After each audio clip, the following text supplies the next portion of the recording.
I'm here with Charlie Nicholas, the founder of Endoperfection, to discuss the Varyflex files and what makes them unique. So Charlie, what motivated you to focus on endodontics and then create Endoperfection?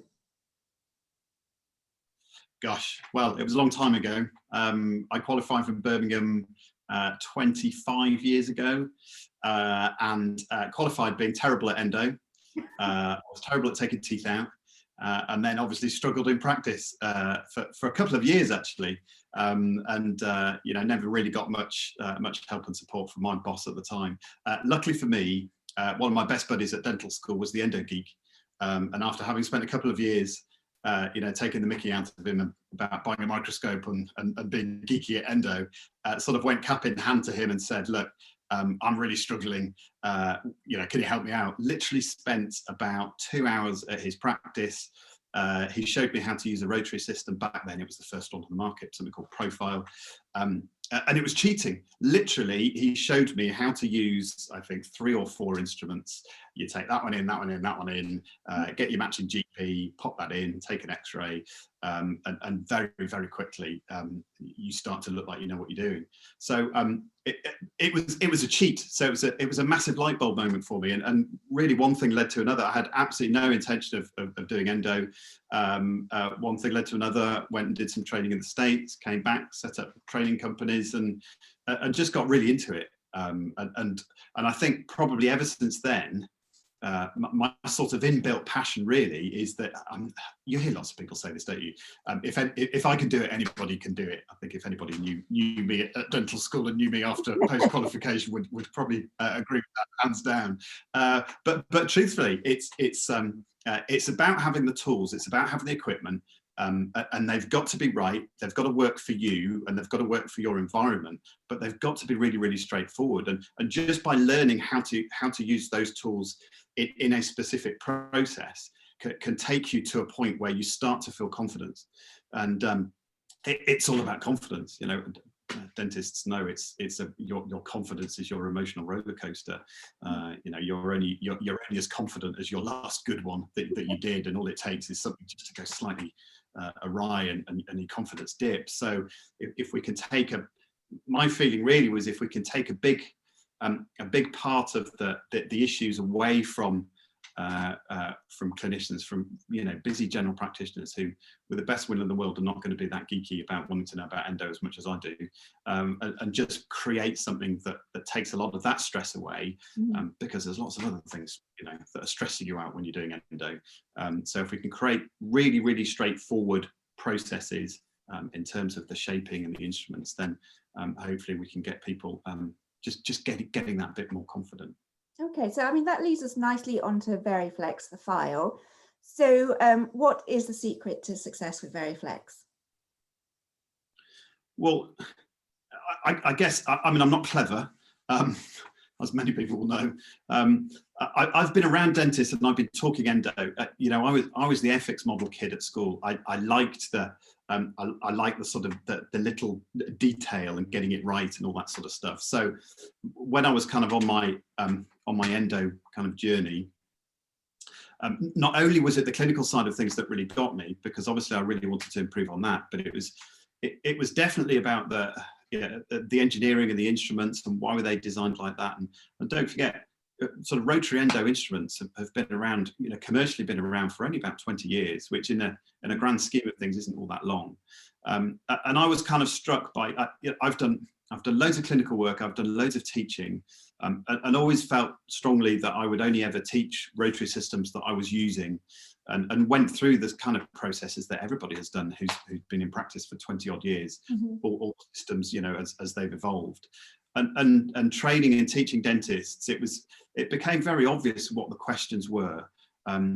Depending on what system it was, you'd always have the really good things about that system, and then you'd have the kind of slightly annoying things about that system, like why is the shank so big, or why isn't that one so bendy, or why do we start with the biggest one, shouldn't we start with the smallest one? So I guess I never really had it in my mind for the whole of that time that I wanted to produce my own file systems, but I think it kind of evolved in my head, thinking, just by being around that many dentists and around that many different instruments, thinking, it became really quite obvious what we needed to do. So we've produced a couple of systems.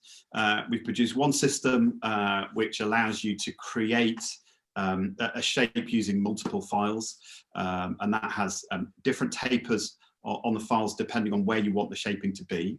So literally by taking each of those instruments to the full working length, whether you use 3 or 4 instruments, you will create the shape that's really suitable for getting your root canals clean. And it's important that we're understanding that the actual instruments aren't scraping the walls of the root canals clean. We're literally creating funnels that pour the bleach in. So it takes away quite a lot of the high tech. It's not particularly high tech what we do. We're literally creating funnels to stick bleach in. Yeah. But that takes away a lot of the ambiguity, because sometimes you'll be training dentists or we'll be using instruments where there's a series of instruments and you start off with a big fat one and then the next biggest fattest one and then the next biggest fattest one. At some point one will get to length, but you talk to a big group of dentists who haven't got a lot of experience with rotary files, and everyone's going to do that differently, and so you're creating potential problems and issues. So a system that creates a nice standardized shape by you taking them all to length felt like that was really important, and they need to be flexible. So we need a really nice nickel titanium alloy, but we wanted to heat treat it to a degree that meant it was nicely flexible, not overly flexible, because the thing can get wobbly all over the place if it's too flexible, but if it's too stiff, then you can create all sorts of problems in the root canal.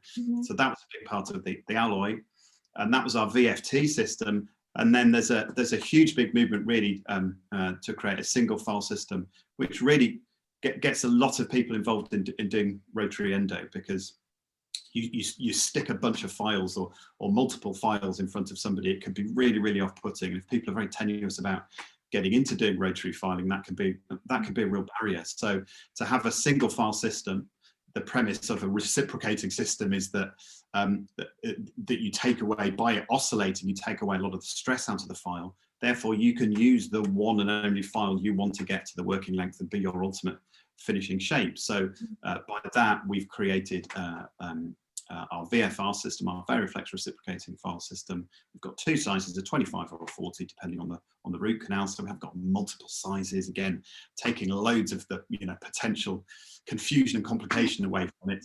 And then obviously with those systems, well, not obviously, with those systems, we then have matching GP that fits each of those finisher files. You can use your existing endomotor with all of those files and the remoters that we would recommend. So everything sort of has to fit into the existing workflow, and I felt that was important. And a big part of it, stupidly, finding out that the shank, the bit that goes in the handpiece, most companies make it 13 millimeters long, which makes about 3 millimeters stick out the end of your handpiece. And if you're trying to get that into a patient's lower 6 or 7 in the mesial canal, it's hard enough as it is. So why do we do that? And lots of people, well, we've always done it like that, or that's they're made somewhere else, so we get them and stick them on it. It's like, can we make it shorter? How, let's make it 11 millimeters shorter. You've got enough that sticks out the handpiece, so it's not too fiddly. But then anything that comes out the handpiece is file. Amazing how just 2 mil difference just makes that level of ease of use. And actually, that's we strive to produce all this amazing heat-treated alloy in these shapes and make it like this and like this. And probably the biggest feedback I've had, certainly from the specialist side of things, has been, do you know, that short shank makes such a big difference? It's just like, okay, I'll take that. I'll take small gratitude. So you also, you talk about the simplicity of the system. So can you run through the steps for using one of the files just to demonstrate how that works?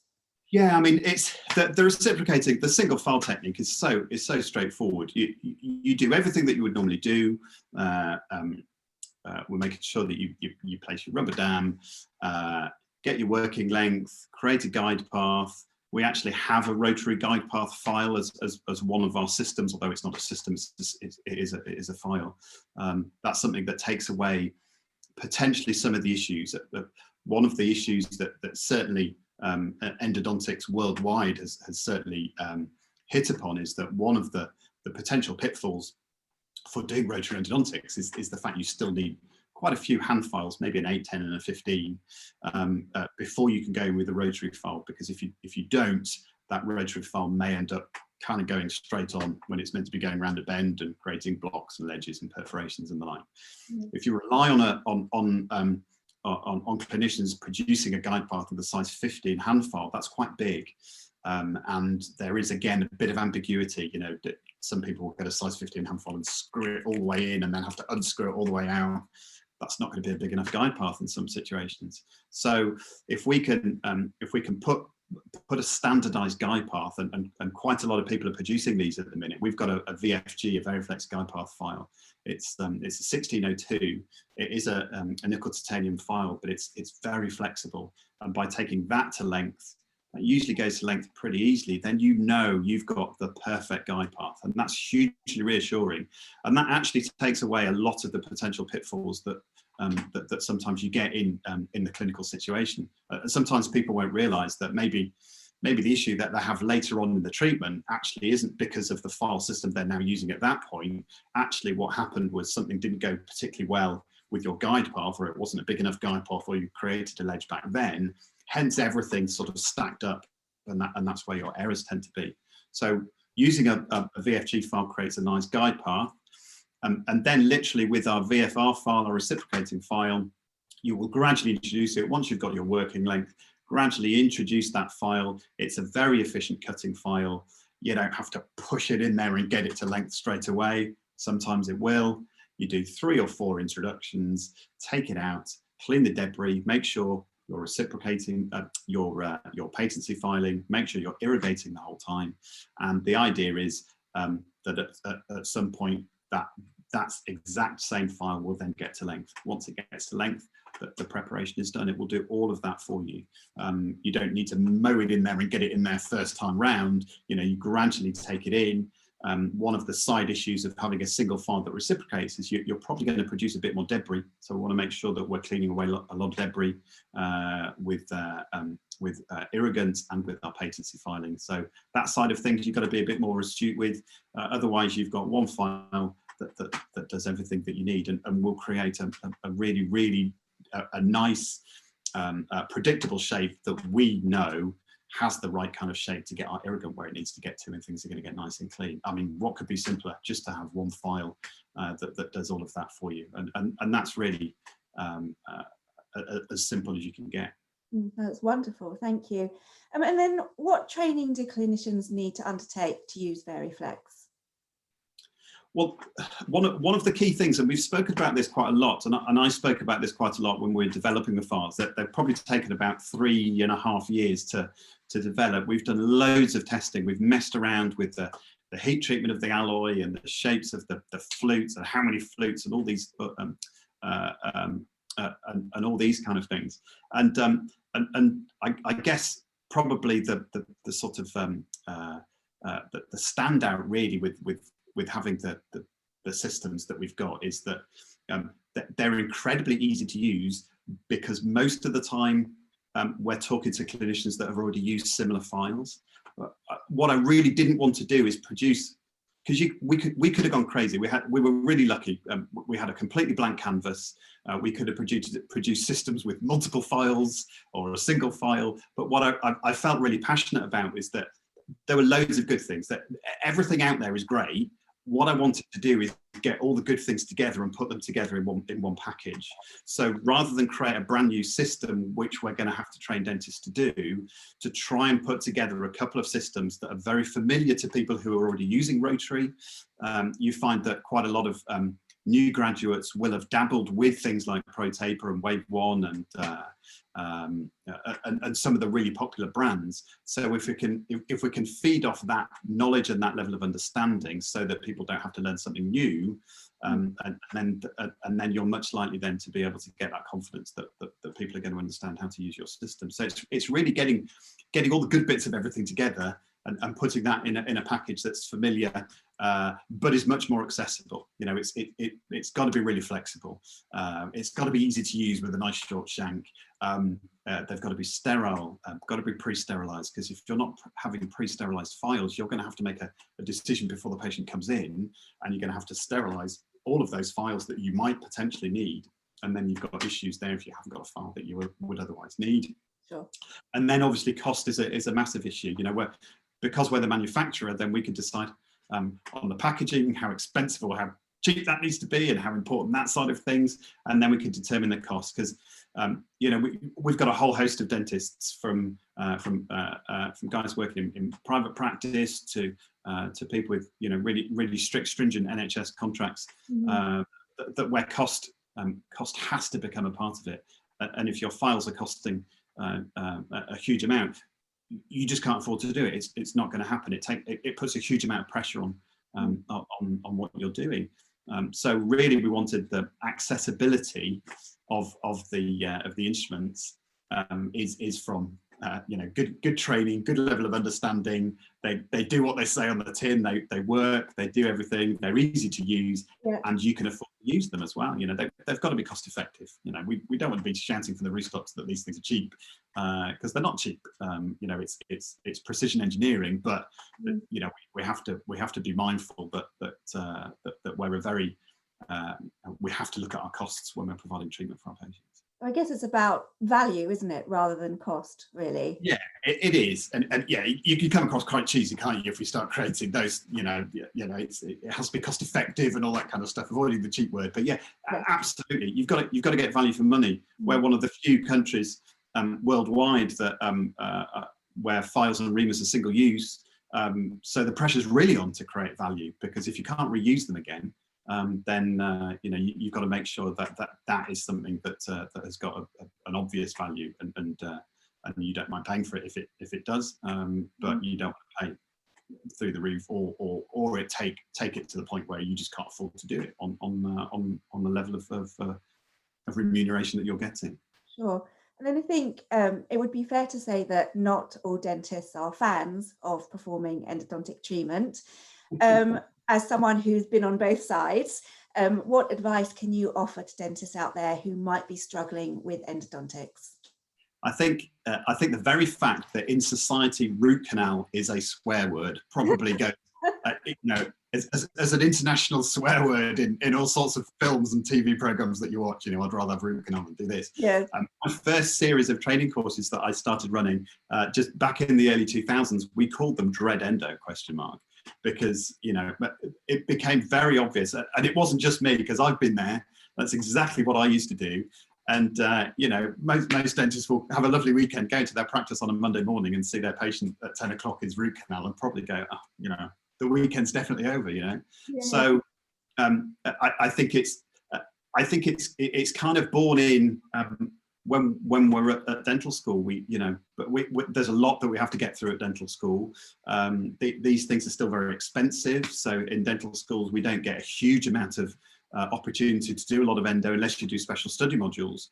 So our experience is very limited, and if your experience is limited in something that's probably, I'm going to say this because I'm biased, but probably one of the most technique sensitive things that we have to do. I'm sure if they had lots of different specialities, we'll be having a bun fight here. But it's very technically precise, and if you haven't got that level of experience, you're not going to enjoy it, because you're going to struggle maybe with confidence. Again, the confidence word. And if you're not confident doing that, then you're potentially not going to be particularly good at it, and it becomes this kind of vicious cycle, self-fulfilling prophecy.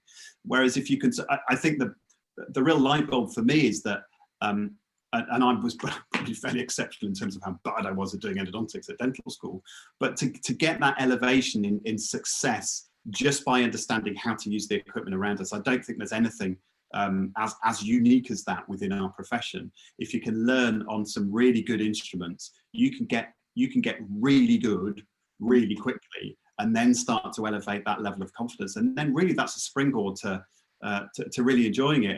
And it's one of those strange things, isn't it, to start to enjoy something that you used to be bad at, or that a lot of your profession don't enjoy doing. There's a strange kind of masochistic kind of buzz that you can get out of that, and it's a great tool to have in your locker.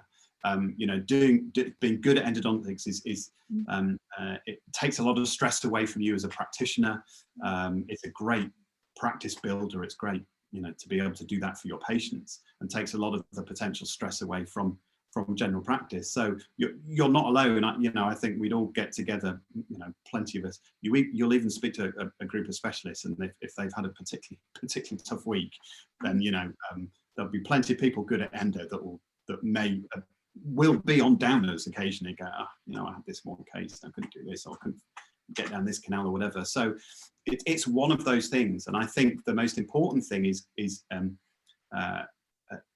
getting a good level of instruction. We do lots of training courses. We do virtual training courses now. We're starting to do some more face-to-face courses, and by design, the hands-on courses that we do are a run-through of everything, and we do that in one day. Because you can overcomplicate things. I think you've got to have a general level of understanding, which most of us have got from dental school, and then we can build on that. And to be able to get to that level of a really decent level of training, and then the important thing about those levels of training is that we then offer support, and to have a support network, whether that's social media or via videos, because over the years I've had dentists come on training courses multiple times. I'm either a terrible teacher and they didn't really understand what I said first time, and they're trying to remember what I said, but you're always going to be at different points. You'll run a training course for 12 dentists, and there'll be some that really want to know about retreatment, and there'll be others that have never used a rotary, maybe not even at dental school, and they want that, and they want that level of instruction, and then they'll go away. They'll get quite handy at that quite quickly, and then they'll get to a level where they're starting to think, gosh, I remember him saying something about that thing. Now I'm ready to listen to that bit. I'd like to build this up, and that was certainly one of the things that we wanted to include within the endo offering that we've got. We wanted to make sure that everything that we provide, whether that's training, support, instruments, and the level of media and movies and resource that we can provide, we wanted to make sure that it's suitable for people who are really, really lacking confidence or haven't really jumped into the rotary side of things, to specialists that are doing 300 cases a week and retreatments and things like that. And I'm really proud. I think we've got something that certainly already, we're getting great feedback that it does all that. So you've got to have all of those things in place, and then develop the training and have those levels of training. So you're not alone if you hate it, but it's quite amazing how many people can actually, you start to get quite handy at something that you used to hate. There's this strange kind of pull and level of excitement that maybe we can enjoy, and it's it's fun. What can I say? Fabulous. So, I think that's a great place to finish. So thank you very much for your time, Charlie. You're welcome. And we wasn't it? We look forward to finding out more in the future. Great stuff. Thanks ever so much. Okay. Bye. Bye.